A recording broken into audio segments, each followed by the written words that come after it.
দেখো বন্ধুরা, আজকে আমাদের বাড়ির পুকুর থেকে এই দেশি শিঙি আর ল্যাঠা মাছ ধরা পড়েছে। পুকুরটা আজকে জল ছেঁচে দেওয়া হয়েছে, তাই দেখতেই পাচ্ছ শিঙি দেশি সব হলুদ হলুদ হয়ে আছে, জলে আছে তো। কই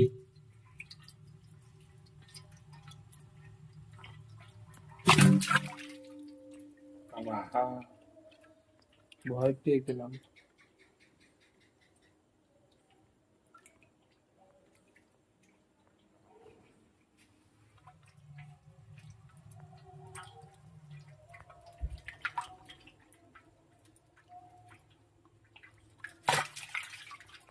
তোমাদের কাদের কাদের লাগবে কমেন্ট করো, পৌঁছে দেওয়া হবে বাড়িতে। দেশি। টাটা।